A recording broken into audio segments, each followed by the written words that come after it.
أعوذ بالله من الشيطان الرجيم. بسم الله الرحمن الرحيم.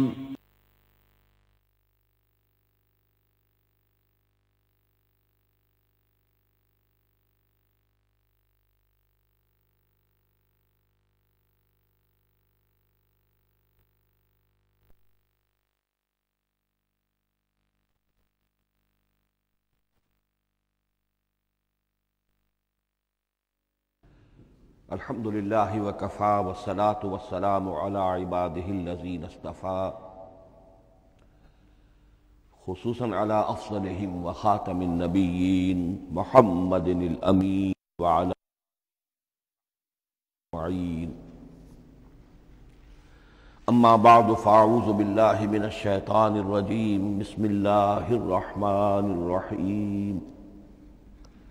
رب اشرح لي صدري ويسر لي امري واحلل عقدة من لساني يفقهوا قولي. اللهم ربنا انس وحشتنا في قبورنا وارحمنا بالقرآن العظيم. اللهم اجعله لنا اماما ونورا وهدى ورحمة. اللهم ذكرنا منه ما نسينا وعلمنا منه ما جهلنا وارزقنا تلاوته آناء الليل وآناء النهار واجعله لنا حجة يا رب العالمين آمین. کل دو نشستوں میں تعارف قرآن کے ضمن میں جن عنوانات پر گفتگو ہو چکی ہے ان میں سے ایک تشنا رہا قرآن حکیم کی ترتیب اور تقسیم. اس کی تدوین کے بارے میں گفتگو ہماری مکمل ہو چکی تھی کہ قرآن حکیم کی تدوین 3 مراحل میں مکمل ہوئی. اولاً خود حضور صلی اللہ علیہ وسلم نے اللہ تعالیٰ ہی کے حکم سے قرآن مجید کو مرتب کر دیا اور اس مرتب شکل میں امت کو منتقل کیا. ترتیب معین ہو چکی تھی لیکن وہ کتابی شکل میں ما بین الدفتین جمع نہیں ہوا. اس کے بعد دوسرا مرحلہ آیا حضرت ابوبکر صدیق رضی اللہ تعالی عنہ کے عہد خلافت کے دوران، جب بہت سے حفاظ شہید ہو گئے جنگ یمامہ میں تو تشویش پیدا ہوئی کہ قرآن حکیم کو کتابی شکل کے اندر مرتب بھی کر لیا جائے، جمع کر لیا جائے. چنانچہ یہ کام حضرت ابوبکر صدیق کے عہد خلافت میں پورا ہو گیا اور اس کے لیے مصحف کا نام حضرت عبداللہ ابن مسعود کی تجویز پر حضرت ابوبکر صدیق رضی اللہ تعالی عنہ نے طے کیا. لیکن اس کے چونکہ ابھی پڑھنے کے انداز میں لوگوں کو کافی آزادی دی گئی تھی کہ اپنے اپنے لہجے کے مطابق لوگ پڑھ سکتے ہیں، تو اس سے محسوس ہوا کہ اب اس کے لکھنے کے انداز میں بھی فرق آ رہا ہے.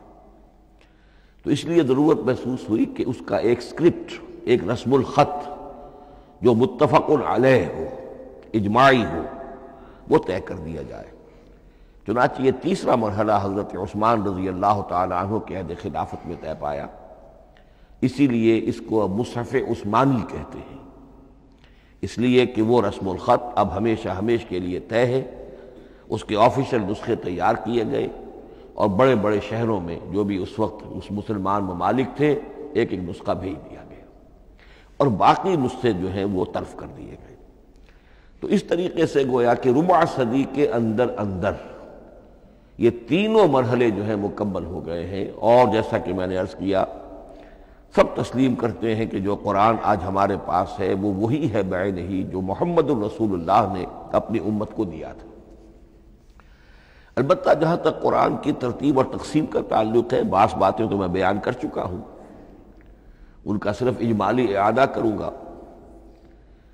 نمبر 1 یہ کہ قرآن کی جو بیسک یونٹ ہے، بنیادی اکائی، وہ آیت ہے. آیت کو ہم جملہ نہیں کہہ سکتے، آیت کو ورس نہیں کہہ سکتے، مصرع نہیں کہہ سکتے، اس کی اسی اصطلاح کو ہمیں ریٹین کرنا ہوگا. آیتیں چھوٹی بھی ہیں، بڑی بھی ہیں. آیتیں صرف حروف مقطعات پر بھی مشتمل ہیں اور مرکبات ناقصہ پر بھی مشتمل ہیں، پورے جملے کی ایک آیت بھی ہے اور کئی جملوں پر ایک آیت بھی مشتمل ہے۔ یہ تمام امور توقیفی ہیں، یعنی حضور صلی اللہ علیہ وسلم کے بتانے پر موقوف علیہ، ان میں کسی کے اجتہاد کو، کسی منطق، کسی گرامر، کسی نحو، کسی بیان کے کسی اصول کو کوئی دخل نہیں۔ جہاں تک آیتوں کی تعداد کا تعلق ہے وہ مختلف فی ہے، وہ اتفاقی نہیں ہے، اس لیے کہ 6,500 کے لگ بھگ آیات ہیں۔ فرق کیوں ہے؟ ایک بڑا فرق تو اس وجہ سے واقع ہو جاتا ہے کہ تمام سورتوں کے آغاز میں جو آیت بسم اللہ لکھی ہوئی ہے اس کے ضمن میں ایک اختلاف ہے کہ آیا ہر مرتبہ اس آیت کو کاؤنٹ کیا جائے یا نہ کیا جائے۔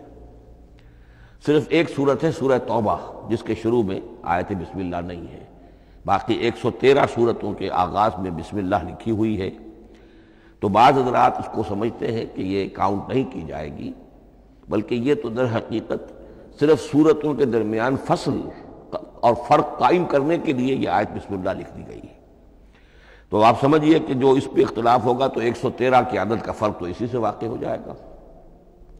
بعض اور مقامات پر بھی آیات کی تعداد میں قدر اختلاف ہے وہ روایات ہی کی بنیاد پر، کسی شخص کو خود یہ حق حاصل نہیں ہے کہ وہ اس میں کوئی فرق کر سکے، تبدیلی کر سکے۔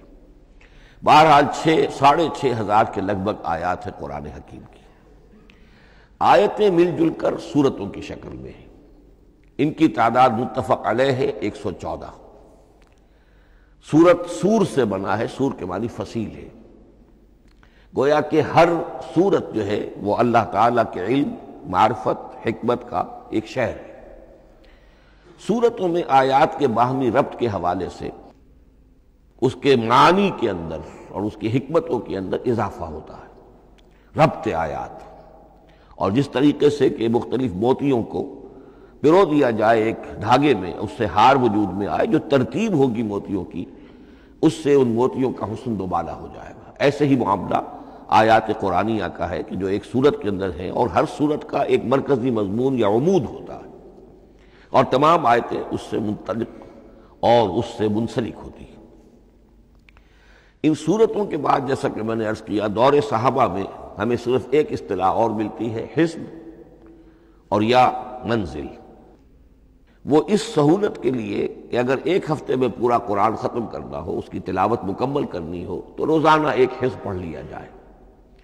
یہ چونکہ دور صحابہ میں بھی مذکور ہے، لہذا اس میں ہم دیکھتے ہیں کہ حسن موجود ہے، یعنی یہ کہ نہ تو یہ قباحت ہے کہ سورتوں کو توڑا گیا ہو، بلکہ پوری صورتیں شامل ہیں۔ کوئی مصنوعی مساوات قائم کرنے کی کوشش نہیں ہے، کوئی حزب نسبتاً تھوڑا سا زیادہ بڑا ہے، کچھ تھوڑا سا چھوٹا ہے، لیکن تقریباً مساوی ہے۔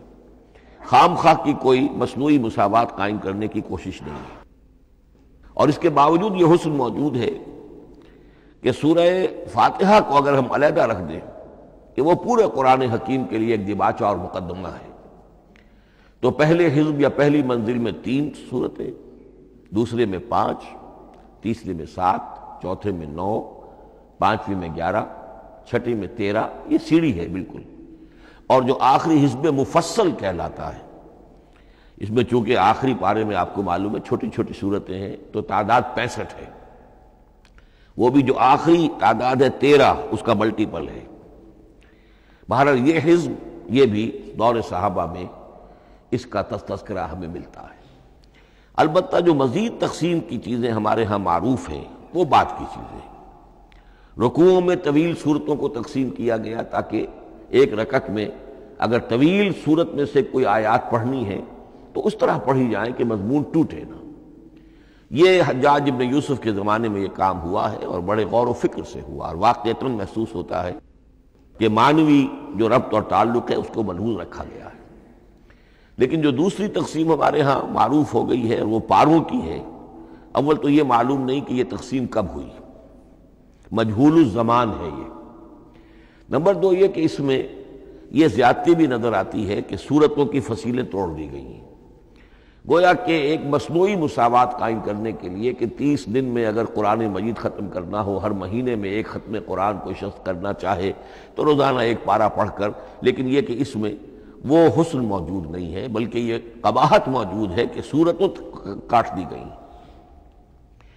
اس کے بعد اب جو بات مجھے عرض کرنی تھی وہ یہ ہے کہ زیادہ عرصہ نہیں گزرا کہ قرآن حکیم کی ترتیب اور تقسیم کے ضمن میں ایک اور حقیقت سامنے آئی ہے، اور یہ حقیقت یہ ہے کہ قرآن حکیم کی سورتوں کے گروپس ہیں۔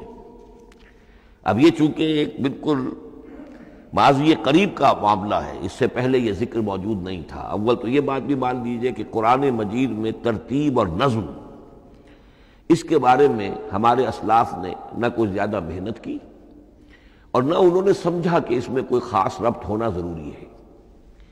لیکن یہ کہ عہد حاضر میں مولانا حمید الدین فراہی رحمۃ اللہ علیہ ہندوستان میں ایک ایسے عالم پیدا ہوئے کہ جنہوں نے نظم قرآن کو اپنا خاص موضوع بنایا کہ یہ جو آیات باہم جوڑی گئی ہیں تو آخر کوئی حکمت ہے، سورتوں میں جو ربط قائم کیا گیا ہے یقیناً حکمت پر مبنی ہے، ورنہ سب سے سیدھی ترتیب تو جیسا کہ میں نے کل عرض کیا تھا یہ ہوتی ترتیب نزولی سے قرآن کو مرتب کر دیا جاتا۔ لیکن یہ کہ سورتیں آپ کو معلوم ہے طویل سورتوں میں ایسا بھی ہے کہ وہ ایک وقت میں نازل نہیں ہوئی بلکہ متعدد اوقات میں، اور سورہ بقرہ جو ہے وہ تقریباً 2 سال میں اس کی جو تنزیل ہے وہ مکمل ہوئی۔ تو پھر کچھ آیتوں کو جوڑنا، کس کو کہاں رکھنا ہے، کس کو کہاں رکھنا ہے، تو یہ حضور صلی اللہ علیہ وسلم نے خود کیا ہے، اللہ تعالیٰ کے حکم سے کیا ہے، تو یہ چیزیں حکمت سے خالی تو نہیں ہو سکتی۔ تو انہوں نے اس کو خاص اپنا موضوع بنایا اور ان کے سامنے بعض حقائق آئے ہیں، وہ حقائق ہیں جو اب میں آپ کے سامنے بیان کر رہا ہوں۔ اس میں ایک اشکال ہو سکتا ہے، اسے میں چاہتا ہوں کہ پہلے رفع کر دوں کہ یہ چیز اگر ہمارے اسلاف کے نظر میں نہیں آئی اور ان کی توجہ ادھر نہیں ہوئی تو یہ تو گویا کہ ایک بڑی مشکوک سی بات ہوگی۔ قرآن مجید کے علم کے ضمن میں گویا کہ متقدمین کے فہم پر ہمیں کچھ تان کرنا ہوگا، لیکن یہ بات درست نہیں ہے۔ قرآن مجید ایک ایسی کتاب ہے جس کے بارے میں خود حضور نے جو فرمایا لا تنقضی عجائبہ، اس قرآن کے عجائب کبھی ختم نہیں ہوں،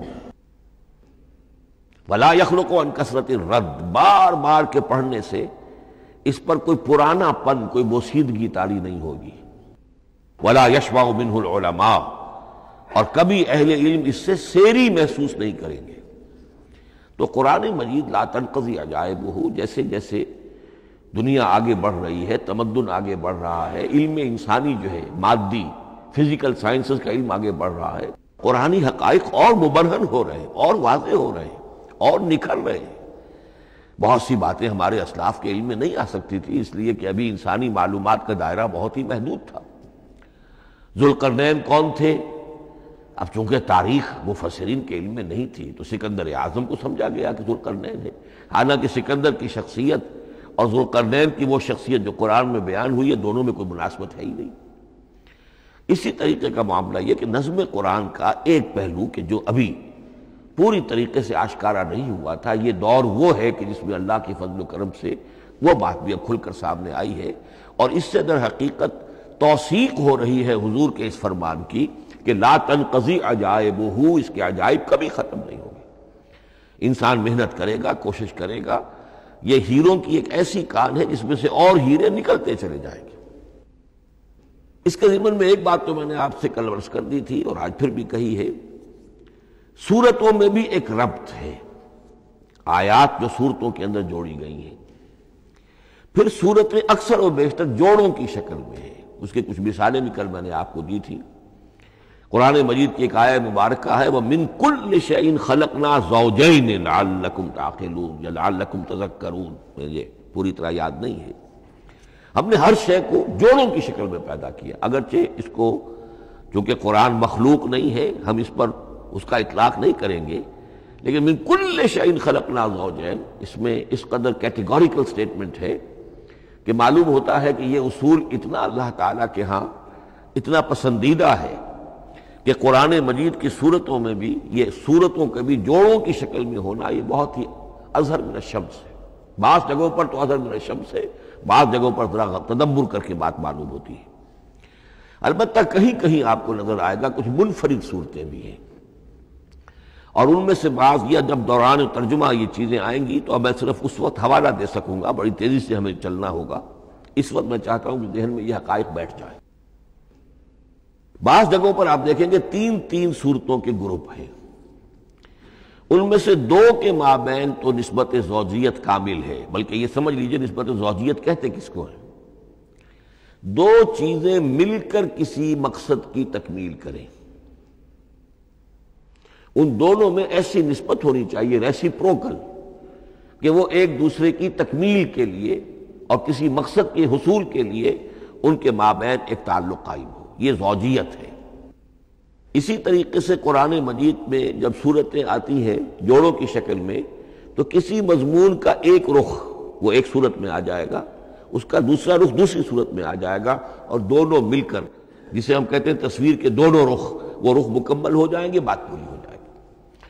البتہ بعض جگہوں پر ہے کہ تین تین صورتوں کے سب گروپس ہیں۔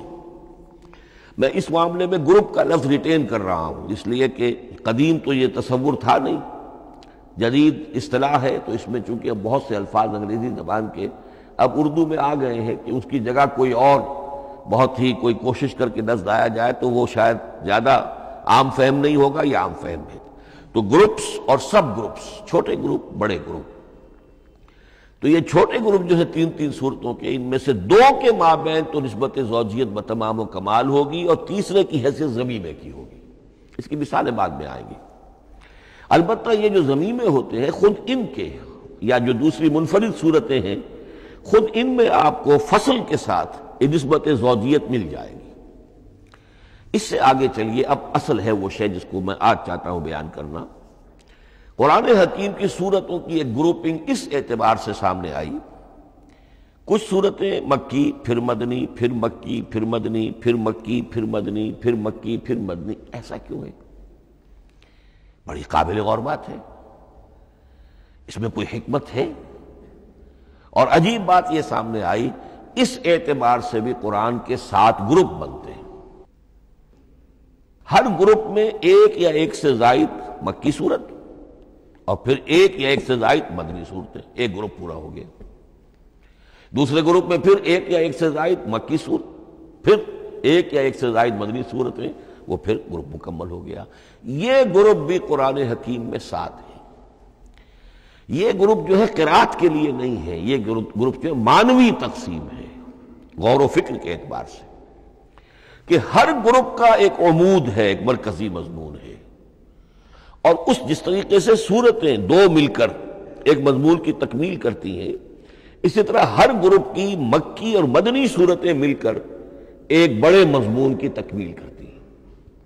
اس طریقے سے گویا کہ یہ قرآن مجید میں 7 گروپ ہیں بڑے بڑے، جو کہ جس میں کہ صورتیں جو ہیں وہ جمع کی گئی ہیں۔ مثلاً میں اب آپ کو اشارتاً بتا دوں، پہلے گروپ میں سورہ مکی جو ہے وہ صرف ایک ہے، سورہ فاتحہ، تعداد میں تو ایک ہے، وہ اپنے حجم کے اعتبار سے چھوٹی بھی ہے لیکن بہت بھاری صورت ہے۔ وَلَقَدْ آتَيْنَاكَ سَبْعًا مِنَ الْمَثَانِي وَالْقُرْآنَ الْعَظِيمِ، محض اس صورت کو بھی قرآن عظیم کہا گیا ہے۔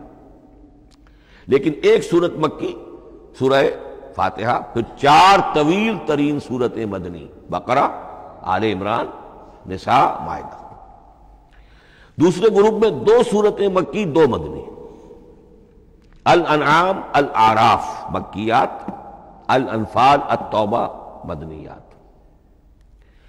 تیسرا گروپ چلتا ہے، 14 صورتیں مسلسل چلی جا رہی ہیں مکی، سورہ یونس سے، سورہ یونس، سورہ ہود، سورہ یوسف، سورہ رعد، سورہ ابراہیم، چلتے جائیے، سورہ حجر، سورہ نحل، سورہ بنی اسرائیل، سورہ کہف، سورہ مریم، سورہ طٰہٰ، سورہ انبیاء، سورہ حج اور سورہ مومنون، 14 صورتیں۔ اب آئی ایک مدنی صورت، سورہ نور۔ یہ تیسرا گروپ مکمل ہو گیا۔ چوتھے گروپ میں بھی یہی بات آپ کو نظر آئے گی۔ الفرقان سے سورہ سجدہ تک 8 صورتیں مکی ہیں، اور پھر ایک صورت آتی ہے سورۃ الاحزاب، وہ مدنی ہے۔ اب یہ جو ایک ایک صورتیں آئی ہیں، سورہ نور اور سورہ احزاب، ہر شخص کو اندازہ ہو جائے گا یہ آپس میں جوڑے کی شکل رکھتی ہیں، ان کے مضامین بہت ایک دوسرے سے مشابہ ہیں، بہت مشابہ ہیں۔ لیکن یہ کہ وہ اس طریقے کا جوڑا نہیں ہے کہ اسی گروپ میں ان کا جوڑا موجود ہو، اس کا جوڑا جو ہے وہ دوسرے گروپ میں ہے۔ پھر آئیے پانچواں گروپ ہے سورہ سبا سے احقاف تک، یہ 13 صورتیں مکی ہیں، اور پھر سورہ محمد صلی اللہ علیہ وسلم سے سورۃ الحجرات تک 3 صورتیں مدنی ہیں، یہ کل 16 صورتیں ہیں۔ چھٹے گروپ میں سورہ قاف سے سورہ واقعہ تک 7 صورتیں یہ مکی ہے، اور سورہ حدید سے سورہ طلاق تک 10 صورتیں مدنی ہیں، یہ 17 صورتیں ہیں۔ آخری جو ہے وہ سورۃ الملک سے سورۃ الاخلاص تک 46 صورتیں، اور سورہ معوذتین جو ہے یہ 2 ہے کہ جو مدنی ہے۔ بعض کا اس میں اختلاف ہے، وہ میں بعد میں عرض کروں گا، لیکن جو میری رائے ہے وہ میں آپ کے سامنے رکھ رہا ہوں۔ اس طریقے سے یہ 7 گروپ جو ہیں قرآن مجید میں سورتوں کے وجود میں آئے۔ ہر گروپ کا ایک مرکزی مضمون ہے۔ مثلا پہلے گروپ کا مرکزی مضمون شریعت ہے۔ سورہ فاتحہ میں اہدنا الصراط المستقیم، اے اللہ ہمیں سیدھا راہ دکھا، سیدھے راستے کی ہدایت بخش۔ اب وہ سیدھا راستہ کیا ہے؟ شریعت خداوندی، شریعت الہی، اور شریعت مکمل ہو جاتی ہے ان 4 صورتوں میں۔ شریعت محمدی کا جو بلو پرنٹ ہے، ابتدائی خاکہ جو ہے وہ آپ کو سورہ بقرہ میں ملے گا، اور اس کی جو تکمیلی صورتیں ہیں، تکمیلی احکام ہیں، وہ سورہ مائدہ۔ اس کے علاوہ اس گروپ میں جو زیادہ زور ہے وہ سابقہ امت مسلمہ سے گفت و شنید۔ سابقہ امت مسلمہ میں یہودی اور نصارہ دونوں شامل ہیں۔ اب ان پر جرح بھی ہے، ان پر تنقید بھی ہے، ان کو ملامت بھی ہے، ان کو ان کی قرارداد جرم ان کے خلاف جو ہے وہ بھی دی گئی ہے، اور پھر یہ کہ ان کو معزول کر کے اور نئی امت کو اس مقام پر نصب کرنے کا اعلان ہے، اور ان کو بڑی زوردار دعوت ہے کہ اب محمد پر ایمان لاؤ اور قرآن پر ایمان لاؤ صلی اللہ علیہ وسلم۔ یہ پہلا گروپ ہے۔ اسی طریقے سے ہر گروپ کا اب یہ ساتھ ساتھ جب ہم چلیں گے تو میں تفصیل کے ساتھ بیان کرتا جاؤں گا کہ اس گروپ کا یہ مرکزی مضمون ہے، اور اس طور سے یہ صورتیں آپس میں ایک دوسرے کے ساتھ مربوط ہیں۔ ان گروپوں میں آپ نے دیکھا ہوگا کہ پہلے اور آخری گروپ ان کی ایک ریسیپروکل سی صورت ہے کہ پہلے گروپ میں مکی صورت صرف ایک چھوٹی سی، اور مدنی صورتیں 4-6 پارے سے زائد پر پھیلی، جبکہ آخری گروپ میں سارے دونوں پارے جو ہے سورہ ملک سے شروع ہو کر مکی صورتوں پر مشتمل ہے، آخر میں آ کر چھوٹی چھوٹی صورتیں وہ مدنیات ہیں۔ یہ ایک دوسرے کے بالکل ریسیپروکل ہیں، کانورس۔ لیکن دوسرا گروپ ادھر سے اور دوسرا ادھر سے، یعنی چھٹا، یہ بڑے متوازن ہیں۔ 2 صورتیں مکی، 2 مدنی، اور ادھر 7 صورتیں مکی اور 10 مدنی، لیکن 7 صورتیں جو ہیں وہ 3 رکوعوں کی ہیں، ان میں سے ایک 4 رکوع کی بھی ہے، اور اکثر و بیشتر وہ جو دوسری ہے وہ 2 رکوعوں کی ہے، تقریباً متبادل بنتی ہے۔ تو درمیان میں جو ہے ان میں جو مدنی صورتوں کا حصہ بہت کم ہے، اکثر و بیشتر جو ہے وہ مکی صورتیں ہیں۔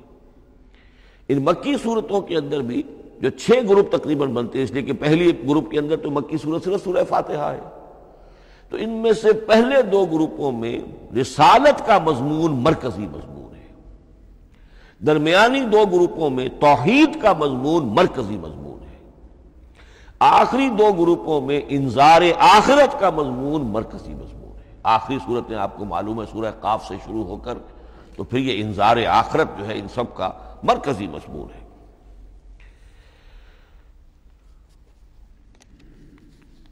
مدنی قرآن جو ہے یہ بھی آپ نوٹ کر لیجئے کہ کل قرآن کا 1/3 ہے تقریباً، اور اس 1/3 کا 2/3 پورا کا پورا پہلے گروپ میں آ گیا ہے۔ سورہ بقرہ، سورہ آل عمران، سورہ نساء، سورہ مائدہ۔ باقی تو پھر جا کے سورہ احزاب، سورہ نساء، پھر 3 چھوٹی صورتیں، پھر آخر میں 2 بہت چھوٹی چھوٹی صورتیں، سورہ انفال اور سورہ توبہ۔ لیکن یہ کہ یہ 2/3 جو ہے مدنی قرآن کا حجم بالکل پہلے ہی اس گروپ کے اندر آ گیا ہے۔ اس کی بھی حکمت ہے، کیوں مدنی صورتوں کو پہلے رکھا گیا؟ میرے علم میں نہیں ہے کہ اس موضوع پر کسی شخص نے گفتگو کی ہو سوائے محمد مارمڈیوک پکتھال کے۔ میرے علم کی حد تک ہو سکتا ہے کہ کسی اور مفسر نے، کسی محقق نے کوئی بات کہی ہو اس سے بھی زیادہ وزنی کہی ہو، لیکن میرے علم کی حد تک مارمڈیوک پکتھال نے اپنے جو ترجمہ کیا ہے انگریزی میں، اس کے دیباچے میں اس موضوع پر گفتگو کی ہے، بہت ہی عمدہ بات کہی ہے۔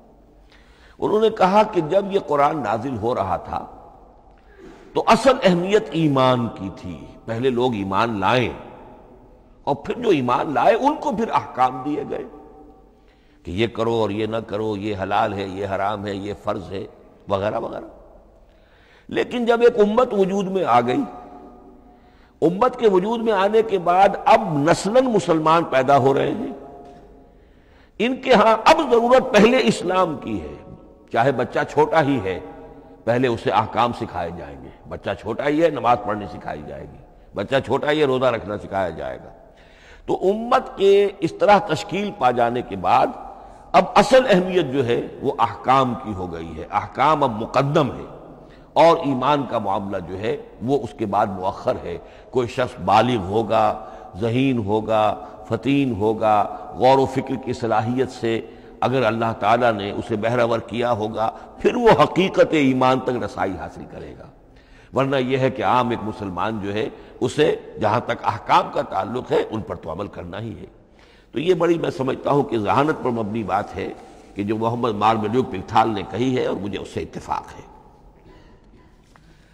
اب آئیے اگلا معاملہ، اگلی بحث، اگلا موضوع، قرآن کا موضوع کیا ہے؟ کیا قرآن فلسفے کی کتاب ہے، سائنس کی کتاب ہے؟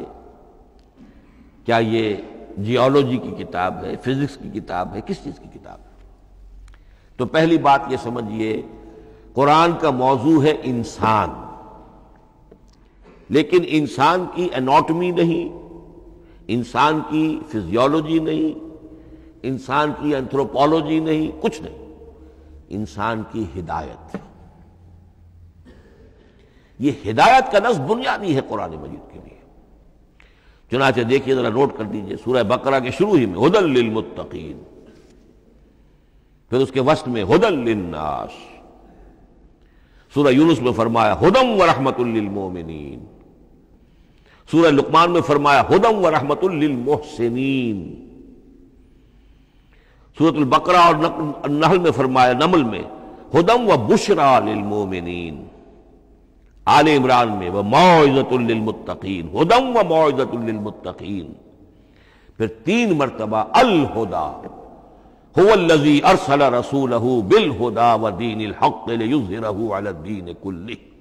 الہدی، ہدن نکرہ ہے، الہدی معرفہ ہو گیا، یعنی ہدایت کاملہ، ہدایت تامہ، ہدایت ابدی۔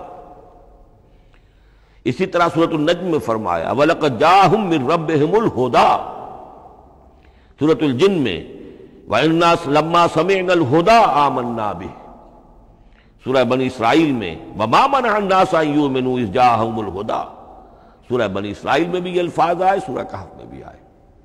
تو قرآن کا موضوع ہے ہدایت، اور اس کو اب ذہن میں رکھیے کہ انسان کے علم کے 2 گوشے ہیں۔ علم انسانی 2 حصوں میں منقسم ہے، ایک حصہ ہے فزیکل ورلڈ کا علم جو حواس کے ذریعے سے حاصل ہوتا ہے، مادی حقائق ان کا علم۔ حواس خمسہ، ہمارا دیکھنا، سننا، سونگھنا، چکھنا، چھونا، یہ تمام صلاحیتیں ہیں، ان سے کچھ معلومات حاصل ہوتی ہیں، اور عقل کا یہ کمپیوٹر ان کو پروسیس کرتا ہے، اس سے نتائج نکالتا ہے، نتائج نکال کے سٹور کر لیتا ہے۔ پھر مزید کوئی معلومات حواس کے ذریعے سے حاصل ہوتی ہیں، اب ان کو وہ پھر پروسیس کر کے جو سابق میموری سٹورڈ ہے اس کے ساتھ ریکنسائل کر کے کوئی اور نتیجہ اخذ کرتا ہے۔ اس طرح رفتہ رفتہ رفتہ رفتہ انسان کا یہ علم بڑھتا چلا جا رہا، اور ہم نہیں کہہ سکتے کہ ابھی اور کہاں تک جائے گا۔ آج سے چند سو سال پہلے بھی انسان تصور نہیں کر سکتا تھا کہ انسانی علم وہاں پہنچ جائے گا جہاں آج پہنچ چکا ہے۔ اس علم کا وحی سے کوئی تعلق نہیں، اس علم کا تعلق ہے علم اسماء سے، جو حضرت آدم میں ودیعت کر دیے گئے تھے بالکل شروع میں۔ سورہ بقرہ کا 4تھا رکوع جو ہے اس کے شروع میں ذکر ہے وَعَلَّمَ آدَمَ الْأَسْمَاءَ كُلَّهَا، اللہ نے آدم کو تمام نام سکھا دیے، اور اس کے آخر میں ذکر ہے جب آدم کو اور حوا کو حکم دیا گیا کہ اب زمین میں جا کر اور وہاں کا چارج سنبھالو، تو فرمایا وَإِمَّا يَأْتِيَنَّكُم مِّنِّي هُدًى فَمَن تَبِعَ هُدَايَ فَلَا خَوْفٌ عَلَيْهِمْ وَلَا هُمْ يَحْزَنُونَ۔ وہ علم ہدایت ہے، یہ دو چیزیں بالکل علیحدہ ہیں۔ علم اسماء در حقیقت یوں سمجھیے کہ جیسے آم کی گٹھلی میں پورا آم کا درخت ہوتا ہے، وہی تو گٹھلی ہے جو آپ زمین میں دباتے ہیں، پھر اگر پانی وہاں پڑتا ہے، زمین میں روئیدگی بھی ہے، وہ گٹھلی پھٹے گی، وہ جو اس میں سے دو پتے نکلیں گے، وہ پتے اوپر بڑھیں گے، درخت بنے گا۔ وہ پورا درخت جو ہے آم کی گٹھلی میں موجود تھا، صرف اسے پورا درخت بننے میں 2 سال 3 سال 4 سال لگیں گے، لیکن درخت موجود تھا، پوٹینشلی بالقوہ پورا درخت آم کی گٹھلی میں موجود تھا۔ ایکچولی بالفعل وہ آم کا درخت جو ہے کئی سال کے اندر وجود میں آیا۔ بعین ہی یہ معاملہ ہے، کل مادی حقائق کا کل علم حضرت آدم علیہ السلام کے وجود میں ودیعت کر دیا گیا پوٹینشلی۔ اب اس کی ایکسفولیشن ہو رہی ہے، وہ بڑھتا جا رہا ہے، برگ و بار لا رہا ہے، اور یہ علم جو ہے اس کا تعلق جیسا کہ میں نے عرض کیا آسمانی ہدایت سے نہیں ہے۔ اب یہ خود رو پودا ہے، بڑھتا چلا جا رہا ہے، اور کہاں تک پہنچے گا؟ علامہ اقبال نے صحیح تعبیر کی ہے، عروج آدم خاکی سے انجم سہمے جاتے ہیں کہ یہ ٹوٹا ہوا تارا مہ کامل نہ بن جائے۔ علامہ کی زندگی میں تو انسان نے چاند پر قدم نہیں رکھا تھا، لیکن یہ کہ اب تو چاند پر قدم رکھ کر انسان آ چکا۔ تو عروج آدم خاکی سے انجم سہمے جاتے ہیں کہ یہ ٹوٹا ہوا تارا مہ کامل نہ بن جائے۔ یہ ہے انسانی علم۔ اس انسانی علم کے ساتھ اگر وہ علم وہی علم ہدایت نہ ہو تو یہ علم جو ہے بجائے خیر کے شر بن جاتا ہے۔ آج وہ شیطانی قوت بن چکا ہے، وہ علم ہلاکت کا سامان بن چکا ہے، تباہی کا ذریعہ بن چکا ہے۔ لیکن اس کے ساتھ دوسری بات ضروری تھی جو کہ وحی کے ذریعے سے آنے والا علم تھا، فَإِمَّا يَأْتِيَنَّكُم مِّنِّي هُدًى فَمَن تَبِعَ هُدَايَ فَلَا خَوْفٌ عَلَيْهِمْ وَلَا هُمْ يَحْزَنُونَ۔ یہ علم الہدایت جو ہے یہ در حقیقت قرآن حکیم میں آ کر مکمل ہو گیا ہے۔ اس کے لیے بھی میں چاہتا ہوں کہ بات آپ سمجھ لیں، اس میں جو ارتقاء ہوا ہے، پہلی کتابیں نازل ہوئیں ان میں بھی ہدن تو تھی۔ کل بھی میں نے آپ کو آیت سنائی تھی سورہ مائدہ کی، انا انزلنا التوراۃ فیہا ھدی و نور، ہم نے تورات نازل کی تھی، اس میں ہدایت بھی تھی، نور بھی تھا۔ اسی رکوع میں 7واں رکوع ہے وہ سورہ مائدہ کا، انجیل کے بارے میں، فیہ ھدی و نور، اس میں بھی ہدن بھی تھی، ہدایت بھی تھی، نور بھی تھا۔ لیکن یہ ہدایت اور یہ نور درجہ بدرجہ ترقی کر رہا ہے، یہاں تک کہ کامل ہوا ہے، قرآن میں آ کر الہدا بن گیا ہے۔ اب یہ ہدن نہیں، الہدا، کامل ہدایت نامہ۔ اس کی وجہ کیا ہے؟ دیکھیے، ایک بچے کو اگر آپ تعلیم دینا چاہتے ہیں تو اس کی ذہنی سطح کو محفوظ رکھے بغیر تو نہیں دے سکتے۔ آپ چاہے پی ایچ ڈی استاد رکھ دیں کسی بچے کے لیے، بچہ بھی پرائمری کی تعلیم پا رہا ہے، وہ پی ایچ ڈی کا استاد کیا کچھ پلا دے گا اس کو، کیا پڑھا دے گا اس کو؟ اس کی اپنی استعداد جو ہے ابھی اتنی کم ہے کہ اسی کی مناسبت سے اسے تعلیم دی جائے گی، رفتہ رفتہ وہ آگے بڑھے گا، یہاں تک کہ وہ اپنے پوری عقل کے اور شعور کی پوری شدت اور قوت کو پہنچ جائے گا، بلوغت کو پہنچ جائے گا۔ اب اسے آخری علم پڑھایا جائے گا، اب اسے فلسفہ پڑھایا جائے گا، پہلے وہ ہسٹری پڑھ رہا تھا، اب فلسفی آف ہسٹری پڑھے گا۔ اس حوالے سے تدریجاً اللہ تعالیٰ نے تورات میں صرف احکام ہے، حکمت ہے ہی نہیں، انجیل میں حکمت ہے، احکام ہے ہی نہیں، دونوں مل کر ایک بات کو مکمل کرتی ہیں۔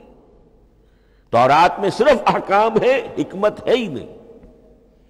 جیسے کہ میں نے عرض کیا تھا، بچے کو آپ بتا دیتے ہیں بھئی روزہ ٹوٹ جاتا ہے اس طریقے سے، روزے کا مطلب یہ ہے اب دن بھر کھانا کچھ نہیں ہے، چاہے بچہ ابھی 6 سال کا ہے، 7 سال کا ہے، 8 سال کا ہے، آپ بتا رہے ہیں احکام تو دے دیے جائیں، یہ کرو یہ نہ کرو، یہ ڈوز ہیں یہ ڈونٹس ہیں۔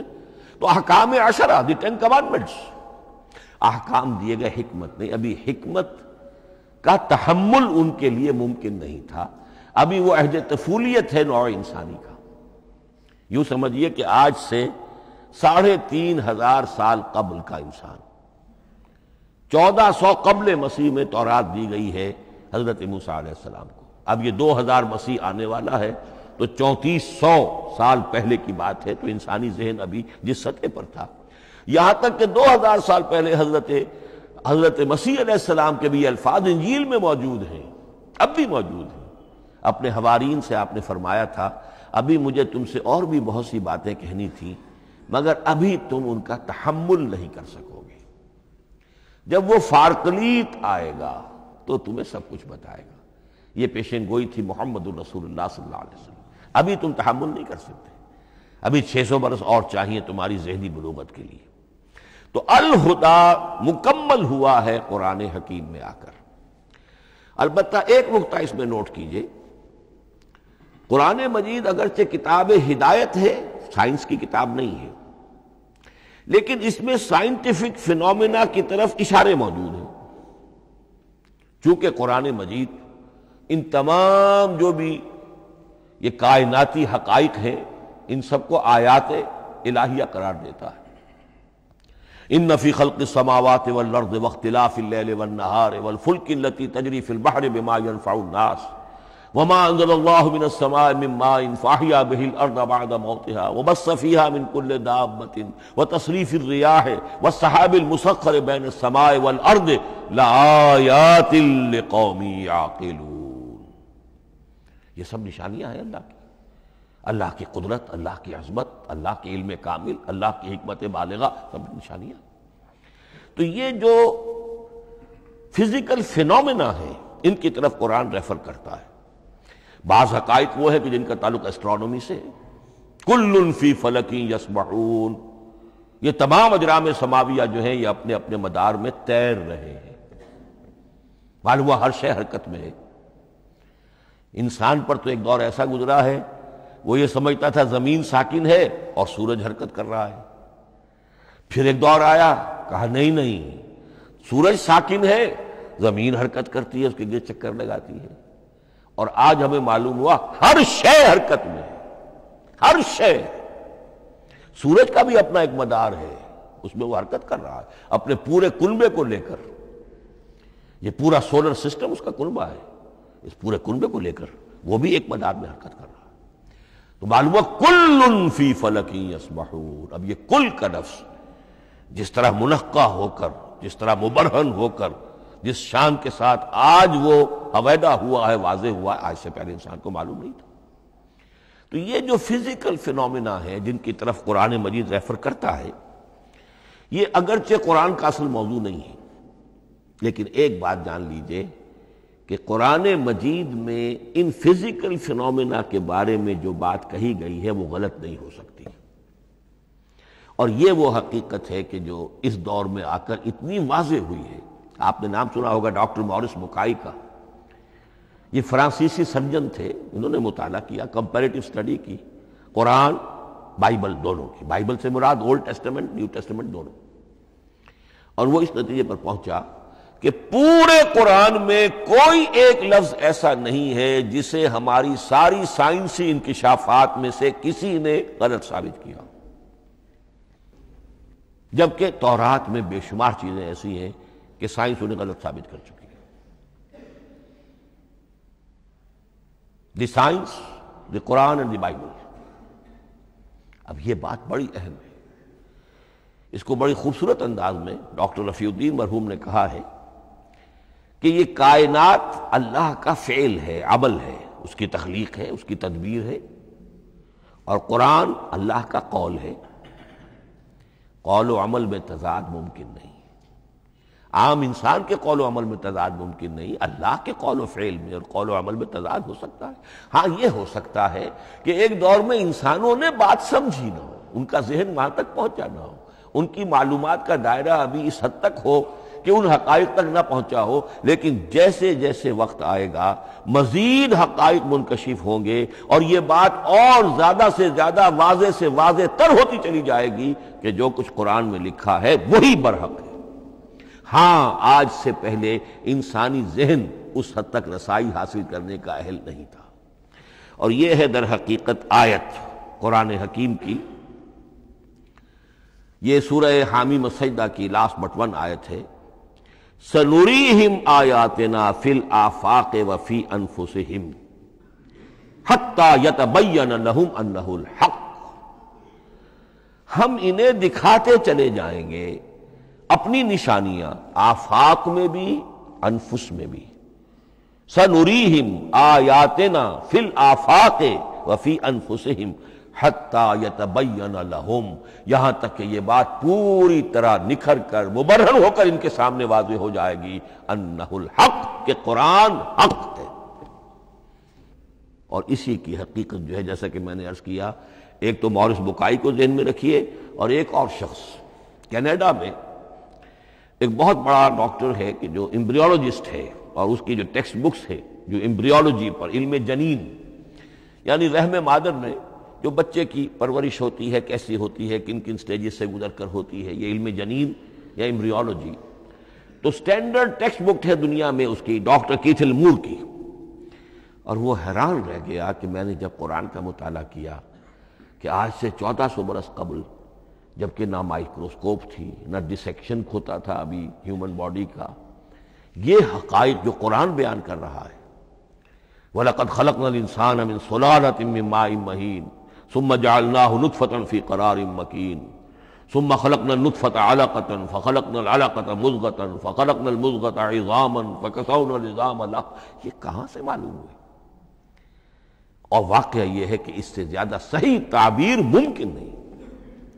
تو یہ حقائق ذہن میں رکھیے کہ اگرچہ قرآن مجید سائنس کی کتاب نہیں ہے، لیکن جن سائنسی حقائق یا جن سائنسی فینومینا کی طرف قرآن نے ریفر کیا ہے وہ یقیناً حق ہے، چاہے تاحال ہم ان کی حقانیت کو نہ سمجھ پائیں۔ مثلا آج بھی مجھے نہیں معلوم کہ قرآن جو 7 آسمان کہتا ہے تو 7 آسمان سے کیا مراد، مجھے نہیں معلوم، لیکن مجھے یقین ہے کہ ایک وقت آئے گا کہ انسان سمجھے گا کہ ٹھیک ٹھیک یہ الفاظ جو ہیں 7 آسمان یہ منطبق ہوتے ہیں اس حقیقت پر جو آج ہمارے علم میں آئی ہے، پہلے نہیں آئی تھی۔ البتہ ایک اور نقطہ جو بہت اہم ہے عملی اعتبار سے، میں نے اسی لیے یہ ساری تمہید کی ہے کہ قرآن سائنس کی کتاب نہیں ہے، نہ سائنس کی ہے نہ ٹیکنالوجی کی ہے۔ اس حوالے سے ایک بڑا منطقی نتیجہ نکلتا ہے، اور وہ یہ ہے کہ اگر ہمارے اسلاف نے قرآن کی ان آیات کا کوئی خاص مفہوم معین کیا اپنے دور کی معلومات کی سطح پر، ہمارے لیے لازم نہیں ہے کہ ہم اس کی پیروی کریں۔ سائنسی فینومینا کو جو سائنسی ترقی ہو رہی ہے اس کے حوالے سے سمجھیں گے۔ یہاں تک کہ اب آخری بات عرض کر رہا ہوں، خود حضور کا فرمان بھی اس میں قطعی نہیں ہوگا۔ یہ بات بہت ثقیل اور گراں گزرے گی بہت سے لوگوں پر۔ سائنس اور ٹیکنالوجی میں اگر حضور کی کوئی حدیث بھی سامنے آ جائے تو اس کو بھی ہم کوئی دلیل قطعی نہیں سمجھیں گے۔ اس کی وجہ کیا ہے؟ ایک واقعہ بہت اہم ہوا حضور کی زندگی میں۔ حضور جب ہجرت فرما کر تشریف لائے مدینہ منورہ تو آپ کو معلوم ہے کہ حضور کی پیدائش مکے کی، ساری زندگی آپ نے وہاں گزاری۔ وہ وادی غیر ذی زرع ہے، وہاں کوئی پیداوار، کوئی زراعت، کوئی کاشت ہوتی نہیں تھی، آپ کو کوئی تجربہ سرے سے نہیں تھا۔ ہاں تجارت کا تجربہ تھا، بھرپور تجارت کی تھی۔ یہاں آئے تو آپ نے دیکھا کھجوروں کے سلسلے میں انصار مدینہ تعبیر نخل، وہ اس کا ایک اصطلاح ہے۔ کھجور ایک ایسا پودا ہے جس کا ایک فیمیل فلاور ہوتا ہے اور ایک میل علیحدہ۔ اب میل فلاور اور فیمیل فلاور ان دونوں کو قریب لے آئیں تو اس سے اس بات کا زیادہ امکان ہو جاتا ہے فرٹیلائزیشن ہو اور پھل بنے اور زیادہ آپ کو پھل حاصل ہو، فصل زیادہ ہو۔ اگر وہ فاصلے پر رہیں گے تو ہو سکتا ہے کہ اس کا امکان کم ہو، تو وہ ان کو قریب جوڑ دیتے تھے۔ حضور نے دیکھا تو آپ نے فرمایا کہ آپ لوگ ایسا نہ کریں تو کیا ہے، یعنی نیچر جو ہے، nature can take care of it self, آخر فطرت ہے، فطرت نے یہ ساری چیزیں بنائی ہیں، آپ ایسا نہ کریں تو کیا ہے۔ صرف یہ کہا آپ نے روکا نہیں، لیکن ظاہر بات ہے صحابہ کرام کے لیے رضوان اللہ تعالی علیہ اجمعین حضور کا اتنا کہنا بھی گویا کہ حکم کے درمیان۔ انہوں نے اس سال وہ کام نہیں کیا، فصل کم ہو گئی۔ اب وہ ڈرتے ڈرتے جھجکتے جھجکتے حضور کی خدمت میں آئے۔ حضور آپ نے فرمایا تھا ہم نے وہ نہیں کیا، تعبیر نخل اس سال نہیں کی ہم نے، فصل کم ہوئی ہے۔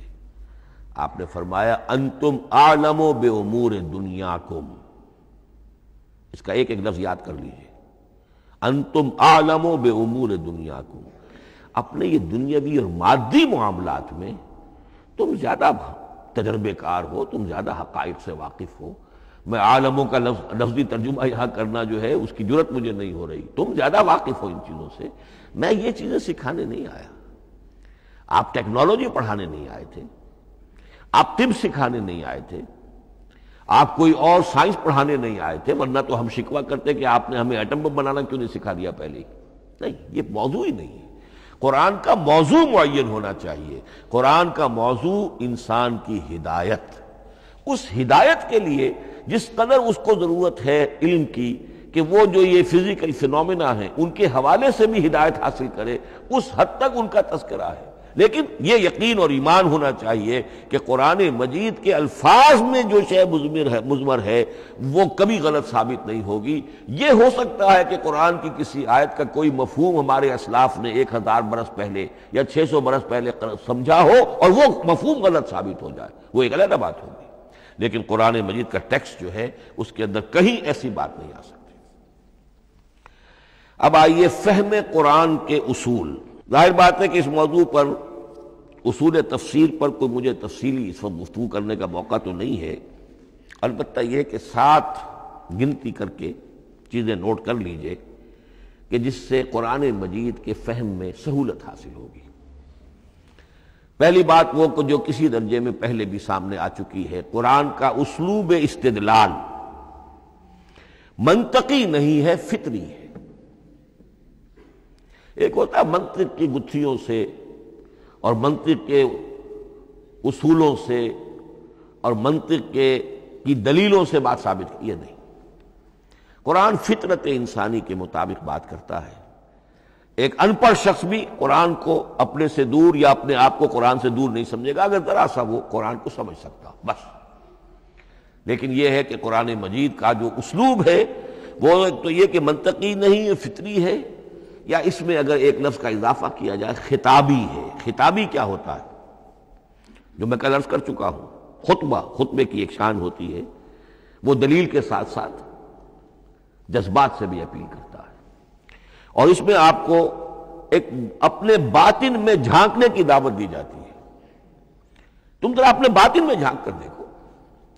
بعض آیات ایسی ہیں، بڑی پیاری آیات ہیں، افی اللہ شک فاطر السماوات والارض، بس کیا اللہ کی ہستی میں بھی کوئی شک ہو سکتا ہے جو آسمانوں اور زمین کا پیدا کرنے والا ہے؟ غور کرو، سوچو۔ تو یہ صرف آپ کے دروں بینی، آپ کو اپنے اندر جھانکنے کی دعوت ہے۔ اسی طرح اَإِنَّكُمْ لَتَشْهَدُونَ أَنَّ مَعَ اللَّهِ آلِهَةً أُخْرَىٰ، کیا واقعتاً تم اس کی گواہی دیتے ہو کہ اللہ کے ساتھ کوئی اور بھی الہ ہے؟ یہ گویا کہ کسی کے آنکھوں میں آنکھیں ڈال کر پیئرسنگ آئیز کے ساتھ کسی سے سوال کرنا، کیا واقعی؟ اور اس میں در حقیقت کون سی ہے پس منظر میں؟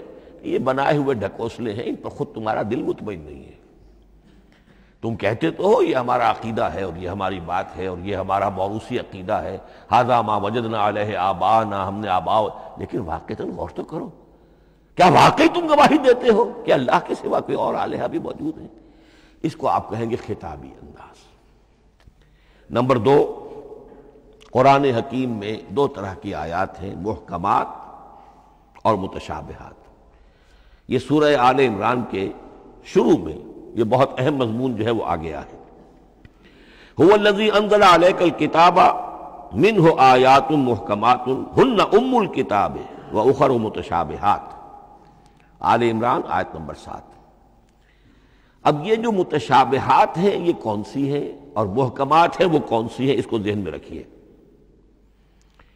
نمبر 1، محکم قطعی، تمام جتنی بھی آیات احکام ہیں وہ محکم ہیں، یہ کرو یہ نہ کرو، یہ جائز یہ حرام، آیات احکام محکم، اسی ایک مادے سے لفظ بنا ہے یہ، محکم بھی اور احکام حکم۔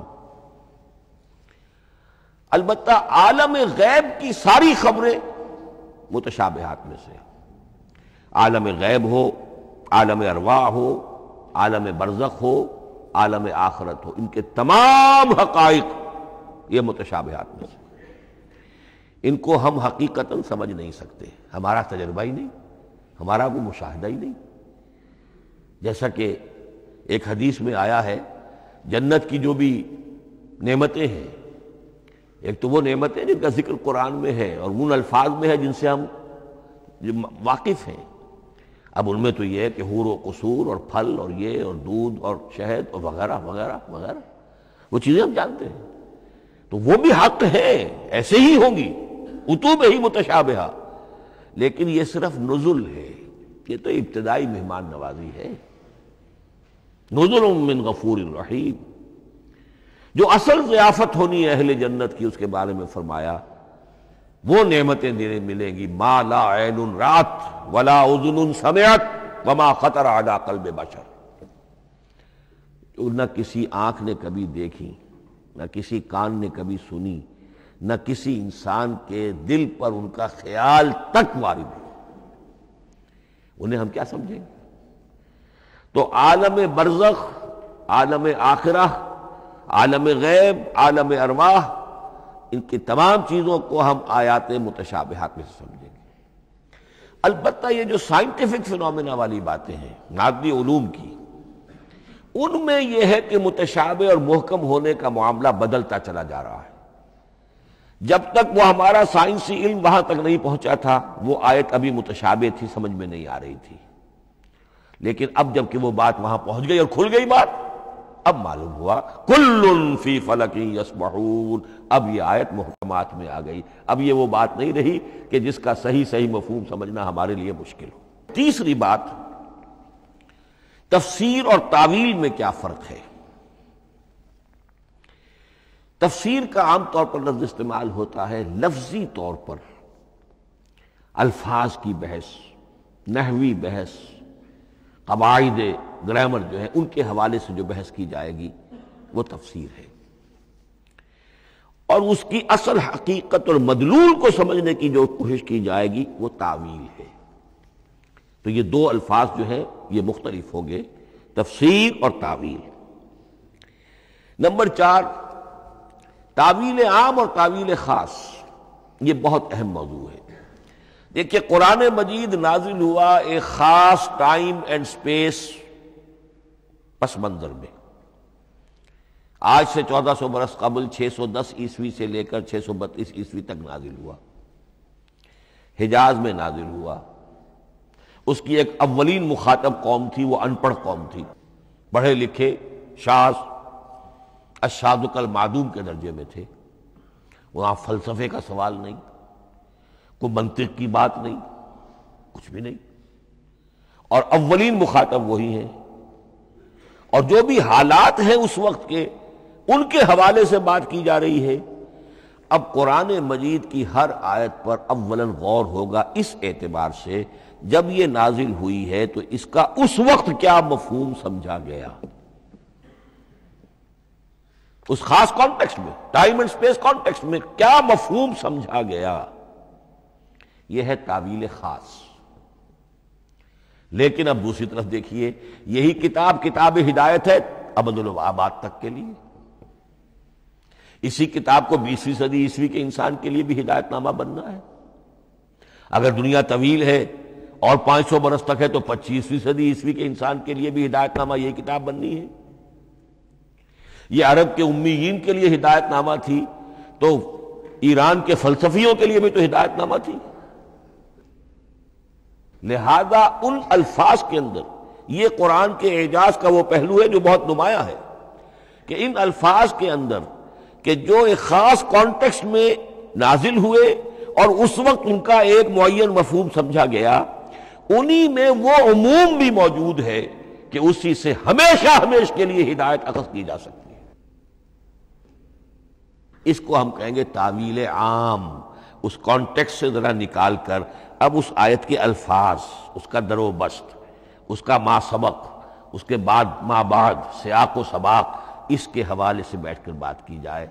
تعویل خاص میں شان نزول پیش نظر رہے گا، تعویل عام میں اس آیت کے الفاظ، ان کا در و بست اور آیت کا سیاق و سباق، یہ زیادہ زیر بحث رہے گا۔ تو معلوم ہوا کہ یہ دونوں چیزیں اپنی اپنی جگہ اہم ہیں۔ نہ تو انسان صرف تعویل خاص تک اپنے آپ کو محدود کر لے، اگر وہ کرے گا تو گویا کہ وہ صرف اس دور کا قرآن پڑھ رہا ہے، آج کا قرآن وہ نہیں پڑھ رہا۔ قرآن کے اندر تو واقعتاً یہ شان ہے کہ میں جس کے لیے الفاظ یہ استعمال کیا کرتا ہوں کہ ہر دور کے افق پر ایک خورشید تازہ کے مانند طلوع ہوگی یہ کتاب۔ معلوم ہوگا آج کا قرآن ہے، یہ ہمیں آج ملا ہے قرآن، اور گویا کہ آج جو ہمیں مسائل درپیش ہے ان کا حل ہے جو یہ قرآن پیش کر رہا ہے۔ یہ اس کا اعجاز ہے، یہ اس کا کمال ہے۔ اس اعتبار سے نوٹ کیجئے تعویل خاص اور تعویل عام، یہ الفاظ چونکہ بار بار دورہ ترجمہ آئیں گے تو اس لیے میں نے ان اصطلاحات سے چاہا کہ آپ واقف ہو جائیں۔ ایک اور اس میں بات سمجھنے کی ہے تذکر اور تدبر۔ قرآن سے بنیادی ہدایت حاصل کر لینا، اس کے لیے قرآن انتہائی آسان ہے۔ وَلَقَدْ يَسَّرْنَا الْقُرْآنَ لِلذِّكْرِ فَهَلْ مِن مُدَّكِرٍ۔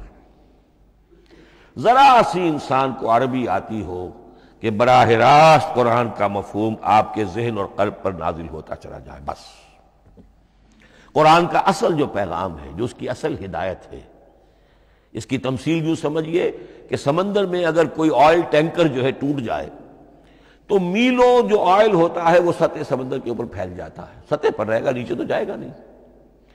تو یوں سمجھیے کہ قرآن مجید کا جو لب لباب ہے، لب لباب، وہ اس کی سطح پر موجود ہے، لیکن اس کے یہ مطلب نہیں ہے کہ صرف سطح ہی سطح ہے، اس کی گہرائی فیتم لس، اس کی گہرائی وہ ہے کہ جس کی کوئی حد نہیں۔ اب اس کے لیے تعمق، گہرائی میں غوطہ زنی کرنا، قرآن میں ہو غوطہ زن اے مرد مسلمان، اس کے اعتبار سے یہ دنیا کی مشکل ترین کتاب، اچھی طرح سمجھ لیجیے، اس کی تہ تک پہنچنا ممکن ہی نہیں۔ غلطی سے ہم کبھی کبھی کسی شخص کی مدح کرتے ہوئے کہہ دیتے ہیں فلاں شخص کو قرآن پر بڑا عبور حاصل ہے۔ ایک عالم دین نے یہ الفاظ میرے بارے میں کہہ دیے تھے، میں نے فوراً ٹوک دیا، میں نے کہا آپ کیا، یہ قرآن کی آپ نے گویا کہ قرآن مجید کی شان میں گستاخی کی ہے، قرآن کی توہین کی ہے۔ عبور کہتے ہیں ایک کنارے سے دوسرے کنارے کو چلے جانا، دریا عبور کر دیا، قرآن کے کنارے ہے ہی نہیں، یہ ناپیدا کنار سمندر ہے، اس سمندر کا کوئی کنارہ نہیں، نہ اس کی گہرائی اور نہ اس کے کنارے۔ لہذا پوری زندگی کوئی امام راضی ہو، کوئی زمخشری ہو، کوئی ہو، پوری زندگی کھپا کر بھی وہ یہ نہیں کہہ سکے گا کہ میں نے قرآن مجید کو بتمام و کمال سمجھ لیا ہے۔ معاذ اللہ، معاذ اللہ، معاذ اللہ، ناممکن۔ وراء الورا ثم وراء الورا، یہ ہے تذکر اور تدبر۔ اس کے لیے تو پوری زندگی انسان کھپائے، پورا وقت اس کے لیے لگائے، پوری صلاحیت کھپا دے، تب بھی وہ بہت سی جگہوں پر پھر بھی کہے گا واللہ عالم۔ امام رازی کو بھی نہ معلوم کتنے مقامات پر جا کر یہ کہنا پڑا ہے کہ اللہ بہتر جانتا ہے۔ اعلم ان ھذا المقام مقام غامض عمیق محیب، یہ مقام تو بہت محیب ہے، پرہیبت ہے، بہت گہرا ہے، بہت غامض ہے۔ امام رازی کہہ رہے ہیں، 30 جلدوں میں تفسیر لکھنے والا شخص۔ اقول قولی ھذا واستغفر اللہ لی ولکم ولسائر المسلمین والمسلمات۔